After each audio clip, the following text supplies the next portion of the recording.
Hi, I'm Isabelle from Invest National. Welcome to Month in a Minute. Today we need to talk about the elephant in the room, interest rates. House prices have climbed and another rise from the Reserve Bank has been handed down. As we speak, the lowest variable rate is above 6%.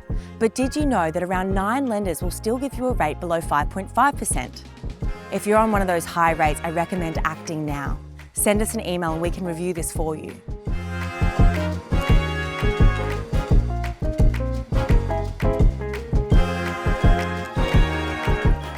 So if you cast your mind back just 18 months, most borrowers had a 1 in front of the annual percentage rate.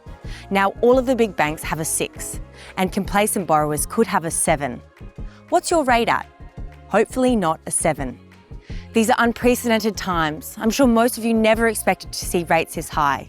It really has been a wild ride and people are definitely suffering. There is a ton of mortgage stress out there. The thing is, Australian home prices rose for the third consecutive month in May, with the pace of growth accelerating sharply as demand remained strong despite the high mortgage rates. The number of homes on the market moved slightly lower, so there is less supply. Figures from the property data group CoreLogic released last week showed the national home prices surged 1.2% in May, after rising in March and April.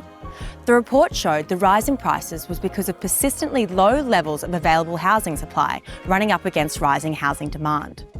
That has resulted in a bump in prices amid increased competition among buyers, with auction clearance rates holding at 70% or above over the past 3 weeks. That is a strong market and one that shows no sign of slowing. Terry McCann, who is a well-respected business commentator, has said Australia is now entering very, very dangerous, very, very challenging times, with Australians already suffering from cost of living pressures. So really, it has never been more important to maximise your financial situation. The biggest financial threat to you really is complacency. With less and less Australians receiving financial advice, many will be missing out on the tax benefits that are theirs to utilise. Currently, only 16% of Australian adults have a financial advisor or planner. Many think it's too expensive, or many think they don't have enough money to invest. This is not how it works. If you're working, you should have a planner.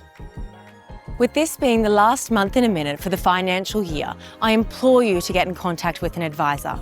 Obviously, we would be happy to take your call or email, but even if it's another company or advisor, it has never been more important to take advantage of all the tax benefits and planning that are available to you.